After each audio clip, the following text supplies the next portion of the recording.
시간 흘러가신 은혜의 말씀 구약성경 시편 130편입니다. 구약성경 899면입니다. 시편 130편 1절로 마지막 절 8절까지의 말씀 저와 여러분이 번갈아 한 절씩 읽도록 하겠습니다. 여호와여, 내가 깊은 곳에서 주께 부르짖었나이다.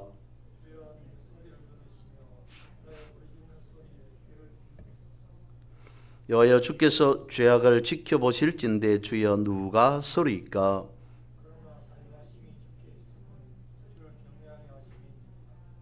나 곧 내 영혼은 여호와를 기다리며 나는 주의 말씀을 바라는도다.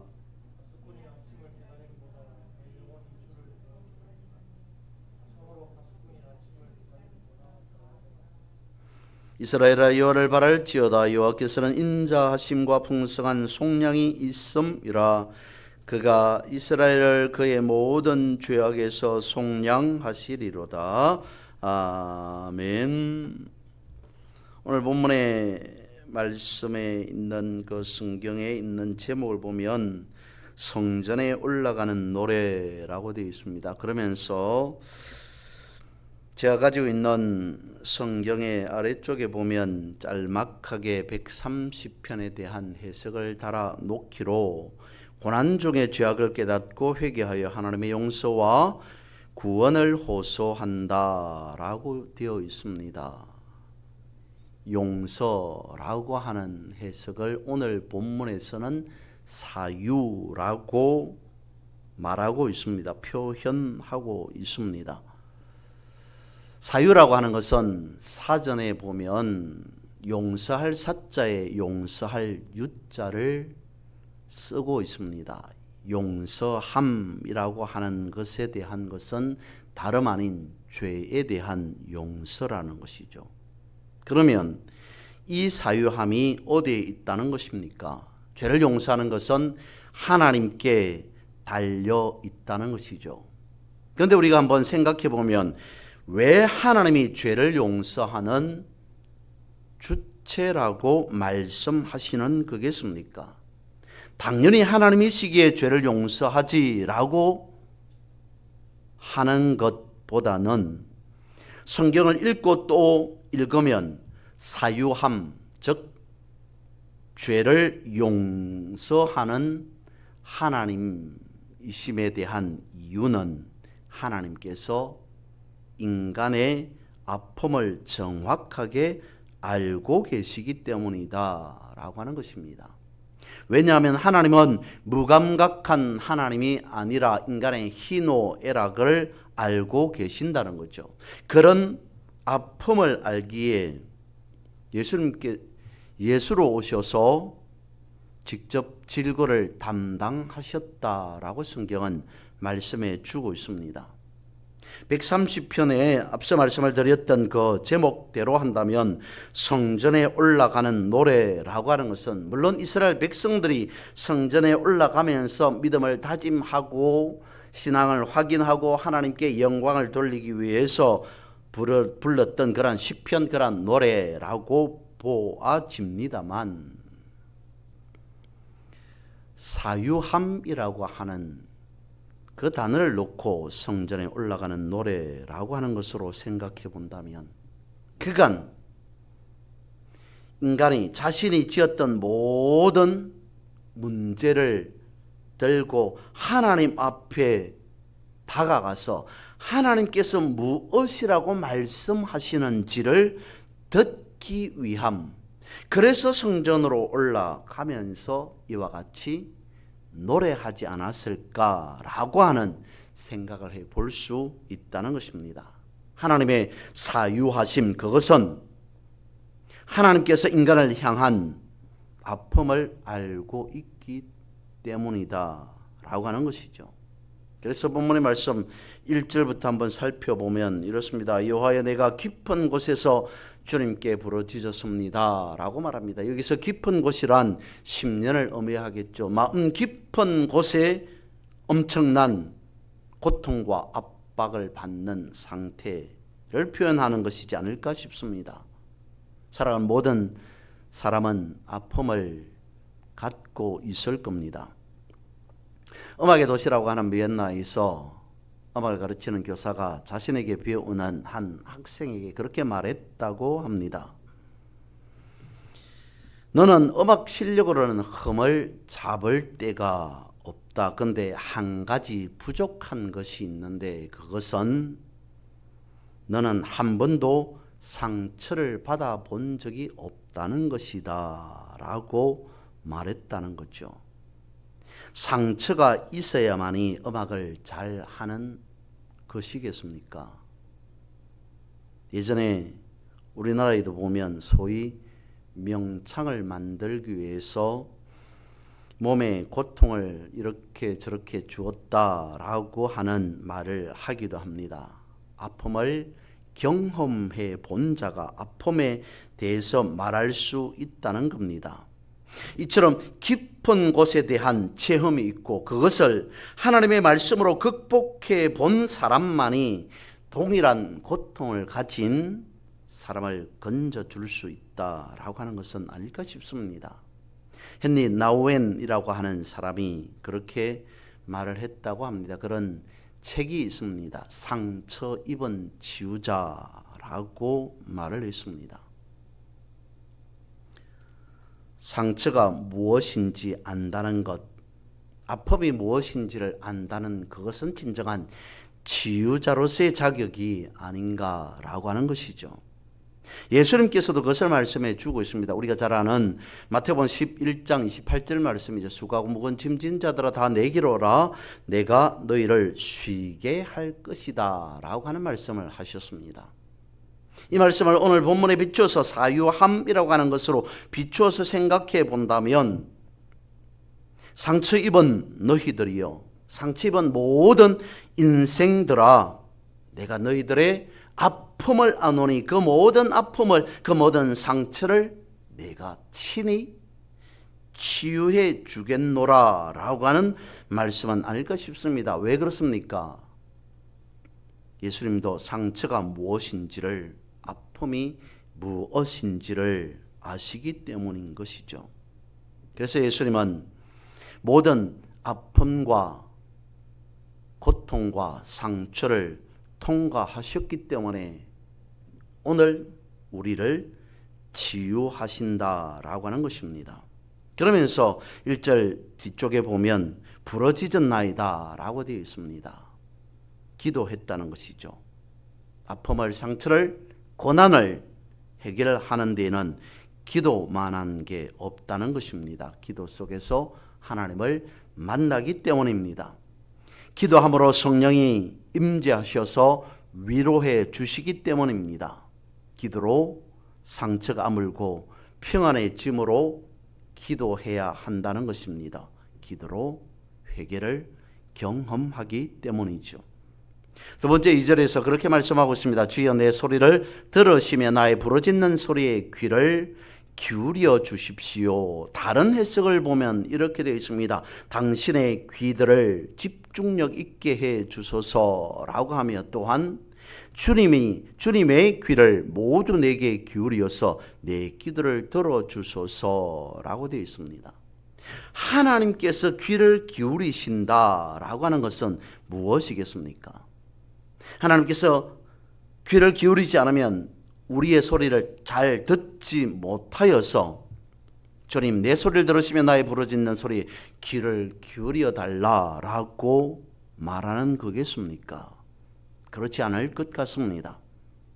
내가 받은 상처, 내가 입은 상처에 몰입하는 게 아니라 하나님께 부르짖음으로 그 상처에서 벗어나고자 함은 아닐까라는 거죠. 왜냐하면 상처 입은 사람은, 문제 속에, 고통 속에 있는 사람은 상처의 문제에 치중할 수밖에 없습니다. 상처의 문제에 몰입될 수밖에 없습니다. 그래서 상처가 있을지라도 그 상처에 오히려 내가 귀를 기울이지 않고 그 상처를 통해서 하나님의 소리를 듣고자 합니다 라고 하는 반대되는 고백 내지는 선포라고 보아야 할 것 같습니다. 상처에 집중하는 것이 아니라 오히려 하나님께 내가 나아가서 집중하리라 라고 하는 간절한 호소라는 것이죠. 3절에서 말씀하고 있습니다. 여호와여 주께서 죄악을 지켜보실진대 주여 누가 서리까. 앞서 말씀을 드렸던 바와 같이 우리가 상처에 집중하고 고통에 집중하다 보면 하나님의 음성을 듣지 못합니다. 그러면 결국 죄인 된 자로서의 삶을 그의 관점에서 바라볼 때 살아갈 수밖에 없겠죠. 그래서 그 모습을 하나님께서 지속적으로 바라본다면, 하나님께서 우리의 다른 모습이 아니라 죄악만을 유심히 계속적으로 지켜보신다면 어떤 사람이 살아남을 수 있겠습니까? 죄 없는 사람은 없기 때문이죠. 그래서 성경 본문은 말씀하고 있습니다. 여호와여 주께서 죄악을 지켜보실진대 주여 누가 서 있겠습니까? 누가 살 수 있겠습니까? 하나님은 우리를 바라보실 때 죄를 가진 인간으로 바라보시는 게 아니라는 것입니다. 그것을 본문 4절에서 말씀하고 있습니다. 그러나 사유하심이 주께 있으면 주를 경외하게 하심이니이다. 그러나 라고 말하고 있습니다. 하나님께서는 우리의 죄를 지적하지 않으신다는 거죠. 왜 그렇습니까? 주님은 우리의 죄를 용서하시는 분이시기 때문이다. 그래서 용서, 즉 사유라고 하는 것은 하나님으로부터 우리가 받아 누리는 큰 사랑이다라고 할 것입니다. 하나님의 용서는 우리를 이해하는 데에서 시작합니다. 하나님께서 용서할 위치에 있으니 용서한다는 권위적인 것으로의 용서가 아니라 우리의 아픔을 아시기 때문에 용서한다는 것입니다. 그래서 사유하심이 주님께 있습니다 라고 본문은 말씀하고 있습니다. 주님은 우리 인간의 모든 죄인임을 잘 알고 있습니다. 하나님께서 용서하지 않으면 그 어디에 가서 우리는 용서받을 수 없다는 뜻이기도 합니다. 더러운 탕자에 대한 이야기 속에서 비춰지는 아버지의 마음이 진정한 용서의 마음이지 않을까 싶습니다. 아버지는 아들을 위해서 잘못도 눈 감아주고 죄를 지어도 괜찮다고 이해하는 것 아니었습니다. 아들에게 문제가 있을지라도 그 문제가 아들에게만 있는 문제가 아니라 바로 아버지 자신의 문제라고 여겼을 겁니다. 아버지의 마음은 찢어졌을 겁니다. 그런 아버지가 아들을 바라봅니다. 아픈 마음으로 찢어지는 마음으로 아들을 이해합니다. 왜 그렇습니까? 부모는 자녀를 정죄하지 않기 때문이죠. 늘 용서합니다. 이것이 하나님 아버지의 마음이다 라고 하는 것을 본문 4절은 말씀하고 있다는 것이죠. 또한 5절에서 이렇게 말씀하고 있습니다. 나 곧 내 영혼은 여호와를 기다리며 나는 주의 말씀을 바라는도다. 역시 다른 번역을 보면 그렇게 되어 있습니다. 내가 여호와를 기다리며 내 영혼이 여호와를 기다리도다 라고 되어 있습니다. 기다립니다 라고 하는 것을 2번 반복하고 있습니다. 전심을 다해서 하나님을 기다린다 라고 하는 의미이겠죠. 주님의 말씀을 바란다 라고 하는 것은 주님의 말씀에 소망을 둔다는 겁니다. 기도에 대한 응답이라고 하는 것은 주님의 말씀을 받는다는 것이죠. 그래서 요한복음 6장 63절에서 말씀하고 있습니다. 주님의 말씀은 영이요 생명이다 라고 되어 있습니다. 하나님께서 나를 통해서 무엇이라고 말씀하시는지 그 말씀 자체가 우리가 붙잡고 살아가야 될 생명이며 또한 영이다라고 성경은 가르쳐 주고 있습니다. 야곱이 어느 날 영 안에서 씨름을 합니다. 그러면서 자신에게 하나님께서 축복해 주시지 않는다면 내가 잡은 이 손 절대로 놓치지 않겠습니다 라고 했습니다. 우리가 하나님 앞에 죄 용서를 받아야 됩니다. 구약의 관점에서 죄 용서를 받아야 됩니다. 하나님, 내가 이런 죄를 지었습니다 라고 기도합니다. 근데 죄 용서에 대한 응답이 쉽게 내가 기대하는 만큼 원하는 만큼 빠르지 않습니다. 그럴 때 나는 죄 용서를 받을 수 없구나 라고 하면서 쉽게 포기해서는 안 된다는 거죠. 야곱이 끝까지 하나님 저를 축복해 주시지 않는다면, 하나님 죄인 된 나를 용서해 주시지 않는다면, 그렇게 말씀해 주시지 않으면 저는 지금 내가 잡은 손 이거 절대로 놓치지 않겠습니다 라고 하는 그런 간절함이 우리에게 있어야 한다는 거죠. 하나님께서 나에게 무엇이라 말씀하시는지 그 음성을 듣기까지 저는 간절함으로 하나님 앞에 나아가겠습니다. 하나님께서 나에게 무엇이라 말씀하시는지 그 사모함으로 주님 앞에 나아가고 또 나아가겠습니다. 내가 너를 용서하노라, 내가 너를 사랑하노라 라고 하는 그 음성만큼은 기필코 우리가 듣겠습니다 라고 하는 것으로 우리가 살아가야 한다는 것입니다. 시편 107편 19절과 20절을 말씀하고 있습니다. 이에 그들의 고통 때문에 여호와께 부르짖음에 그가 그들의 고통에서 그들을 구원하시되 그가 그의 말씀을 보내어 그들을 고치시고 위험한 지경에서 건지시는도다. 깊은 고난의 웅덩이에서 건져내실 분은 하나님이십니다. 그래서 성경은 동일하게 고백합니다. 선포하고 있습니다. 파수꾼이 아침을 기다림보다 목마른 사슴이 시냇물을 찾는 것 이상으로 내 영혼이 하나님을 간절하게 기다립니다. 간절하게 찾습니다 라고 말을 하고 있습니다. 다르게 생각해 보면 우리가 살아가는 삶 속에서 주님, 나는 성령 충만해야 합니다. 성령 받아야 됩니다 라고 하는 이것이 우리의 삶 속에서 참된 평안과 만족을 주는 거라는 거죠. 7절은 말씀하고 있습니다. 이스라엘아 여호와를 바랄지어다. 여호와께서는 인자하심과 풍성한 속량이 있음이라. 이스라엘아 여호와를 바랄지어다 라고 말씀하고 있습니다. 하나님을 섬기는 성도인 우리는 어떠한 상황 속에 있을지라도 하나님께 대한 소망을 가져야 한다는 것입니다. 왜 그렇습니까? 사유하심이 하나님께 있기 때문이죠. 그러면서 역시 7절 뒤에 보면 여호와께서는 인자심과 풍성한 속량이 있다라고 말씀하고 있습니다. 하나님 저를 사랑한다, 하나님 저의 죄를 용서해 주신다라고 말씀하지 않으면 저는 잡은 손 놓지 않겠습니다 라고 했던 것과 같이 하나님은 그래 내가 너의 죄를 용서하노라, 너를 사랑하노라 단순하게 말씀만 하시는 게 아니라 무엇이라고요?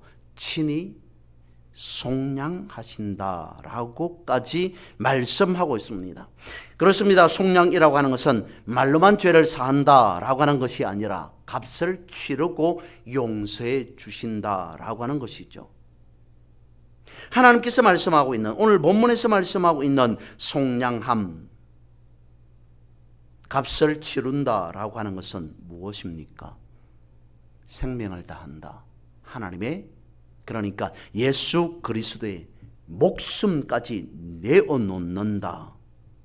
그래서 하나님이 십자가에서 목숨을 버리심으로 사유하셨습니다. 로마서 8장 32절입니다. 아들을 아끼지 않고 우리를 위해서 내어주신 하나님이 어찌 무엇을 무엇이 아깝다고 우리에게 은혜를 주시지 않겠느냐. 풍성하신 하나님의 용서와 회복, 그것을 우리는 충분히 이와 같이 받아 누릴 수 있다. 어쩌면 예수 그리스도의 십자가를 통해서, 예수 그리스도의 십자가의 그 크신 사랑과 은혜를 통해서 받아 누릴 수 있는 자격이 생겼다라고까지 성경은 가르쳐 주고 있습니다. 오늘 본문의 말씀 마지막 절 8절에서 그렇게 또한 말씀하고 있습니다. 그가 이스라엘을 그의 모든 죄악에서 속량하시리로다. 7절을 반복하고 있습니다. 사유하심은 하나님께 있다라고 말씀하시는 그것은 하나님께서 이와 같이 넓은 아량으로 용서하신다라고 하는 것이 아니라 우리가 세상 가운데에서 누릴 수 있는 가장 큰 행복은 하나님으로부터 죄 용서를 받는 것이다 라고 거듭거듭 말씀하고 있는 것입니다. 다시 말씀을 드리면 우리는 죄 용서의 은혜가 세상에서 누릴 수 있는 가장 큰 축복이라는 것입니다. 기도함으로 용서가 이루어졌음을 우리는 확인합니다. 또한 그런 가운데서 하나님과 지속적인 소통, 교제로 우리는 살아갑니다. 이와 같이 본문의 말씀처럼 진실로 하나님께서 우리를 축복해 주시고 그 은총 가운데서 품어 살아가게 하는 그 삶을 누리는 여러분 모두 되시기를 주님의 이름으로 선포하고 축복합니다.